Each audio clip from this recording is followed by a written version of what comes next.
Hello बच्चों, तो आज का हम देखेंगे कि नाइट्रोजन साइकिल के बाद कुछ प्रमुख शब्द हैं और आपने इस चैप्टर में क्या क्या सीखा है उसके बारे में हम आज डिस्कस करेंगे। तो प्रमुख शब्द थे शैवाल। शैवाल कौन थे? यानी कि जो नीले हरे शैवाल थे वो क्या कर रहे थे? वायुमंडल से नाइट्रोजन का स्थिरीकरण कर रहे थे। प्रतिजैविक यानी कि जो हमारे शरीर में एंटीबॉडीज़ बनती हैं उसे हम प्रतिजैविक बोल रहे थे। प्रतिरक्षी यानी कि किसी भी रोग को रक्षा करने की जो ऊर्जा होती है उसे प्रतिरक्षी कहते हैं। ठीक है। जीवाणु हो गया।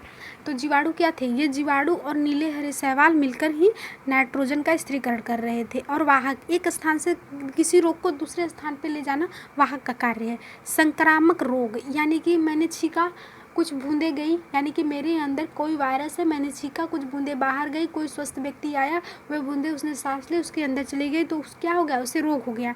तो इसको संक्रामक रोग बोलते हैं। किण्वन यानी फर्मेंटेशन, जो सिरका है वो किण्वन के कारण बनता है। कवक यानी कि जो मैंने ब्रेड रख दिया किसी नमी स्थान पे, उसमें क्या लग गया? इस पर कवक लग गए।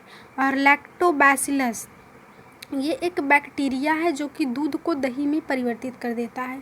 और सूक्ष्म जीव यानी कि बहुत छोटे जीव जिन्हें हम नग्न आंखों से नहीं देख सकते, जो कि हमारे मित्र भी हो सकते हैं और हमारे शत्रु भी हो सकते हैं। नाइट्रोजन साइकिल जो हमने अभी ऊपर पढ़ा। और नाइट्रोजन स्थिरीकरण यानी कि जो जीवाणु थे वो नाइट्रोजन को यौगिक में परिवर्तित कर रहे थे, नाइट्रोजन का स्थिरीकरण कर रहे थे। पाश्चरीकरण यानी कि जो लुईस पाश्चर थे उन्होंने पाश्चरीकरण को दिखाया था भाई कि पाश्चरीकरण क्या होता है। रोगजनक यानी कि रोग को उत्पन्न करने वाले कारक को रोगजनक बोलते हैं। परिरक्षण यानी कि उसकी रक्षा करना। प्रोटोजोआ एक रोग कारक है। राइजोबियम एक विषाणु है। और टीका और वैक्सीन क्या था? रोगों से लड़ने के लिए हमारी जो है ऊर्जा को और बढ़ाना टीका के कारण होता है। और विषाणु भी रोग कारक है। और इष्ट और खमीर यानी कि जो आटा का फूलना था वो इसके कारण होता था। अब हम देखेंगे कि आपने क्या सीखा। कि सूक्ष्म जीव जो हैं अत्यंत छोटे होते हैं तथा बिना यंत्र की सहायता से अकेले आंखों से दिखाई नहीं देते। ये बर्फीली शीत मौसम, उष्ण यानी कि बहुत ही गर्मी, झरनों और मरुस्थलीय दलदल तथा हर प्रकार के पर्यावरण में क्या होते हैं? पाए जा सकते हैं।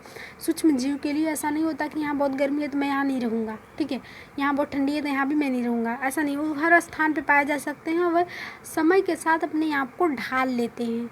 और सूक्ष्म जीव वायु, जल, मिट्टी एवं पौधे एवं जंतुओं के शरीर में पाए जाते हैं। सूक्ष्म जीव कहाँ कहाँ पाए जाते हैं? वायु में पाए जाते हैं, जल में पाए जाते हैं, मिट्टी पाए जाते हैं, जंतुओं के शरीर में रोगजनक के रूप में भी पाए जाते हैं। ये एक कोशिकीय एवं बहुकोशिकीय होते हैं। इनके अंदर एक कोशिका भी हो सकती है और बहुत सारी कोशिकाएं भी मिलकर हो सकती हैं।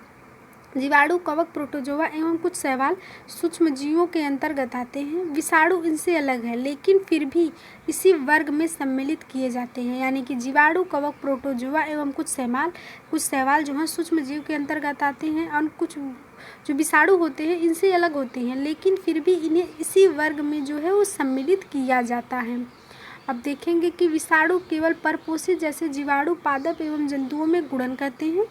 यानी कि विषाणु कहाँ गुणन करते हैं? परपोषियों में। विषाणु परपोषी होते हैं यानी कि वो किसी जंतु कोशिका के अंदर वे जीने वाले, यानी कि सजीव का लक्षण जो है वो स्थापित करते हैं। और जंतु कोशिका से बाहर आते ही ऐसा लगेगा कि वे मर गए, लेकिन वे मरते नहीं हैं। जैसे ही उन्हें कोई और शरीर मिला वे पुनः जीवित हो जाएंगे। कुछ सूक्ष्मजीव जैसे कि कचरे जैसे मृत्यु पौधे एवं जंतु अपशिष्ट को अपघटित करके उसे सरल पदार्थों में परिवर्तित कर देते हैं तथा वातावरण को स्वच्छ बनाते हैं। प्रोटोजोआ अतिसार तथा मलेरिया जैसे रोग उत्पन्न करते हैं। कुछ सूक्ष्मजीव हमारे भोजन को विषाक्त कर देते हैं। कुछ सूक्ष्मजीव लेग्यूम पौधों की जड़ों ग्रंथिकाओं में पाए जाते हैं। ये वायुमंडलीय नाइट्रोजन को मिट्टी में स्थिरीकरण कर देते हैं जिससे मिट्टी की उर्वरता में वृद्धि हो जाती है।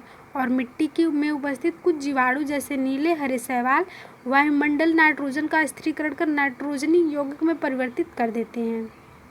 आगे देखेंगे कि विशेष जीवाणु मिट्टी में उपस्थित नाइट्रोजनी यौगिकों को नाइट्रोजन गैस में परिवर्तित कर देते हैं जिससे निर्मोचन वायुमंडल में होता है। ठीक है। अब हम इसका अभ्यास देखेंगे। मैं करा दूँ कि रहने दूँ? चलो अच्छा करा देती हूँ। पहला है कि सूक्ष्म जीवों को हम बिना सूक्ष्मदर्शी की सहायता से, मतलब सूक्ष्म जीवों को सूक्ष्मदर्शी की सहायता से देखा जा सकता है। तो यहाँ क्या रहेगा? यहाँ रहेगा सूक्ष्मदर्शी। नीले हरे शैवाल वायु से नाइट्रोजन का स्थिरीकरण करते हैं जो कि मिट्टी की उर्वरता में वृद्धि होती है। अल्कोहल का उत्पादन ठीक है। अल्कोहल का उत्पादन जो है, यहाँ पे जो है अल्कोहल का उत्पादन जो है वो लैक्टोबैसिलस नामक सूक्ष्मजीव द्वारा किया जा सकता है। हैजा जो है वो संक्रामक रोग है जो कि किस कारण होता है, जल यानी कि मच्छरों के द्वारा होता है, दूषित जल के कारण भी होता है। तो यहाँ पे आपको सही का निशान लगाना है कि ईस्ट का उपयोग निम्न के उत्पादन में होता है। तो जो ईस्ट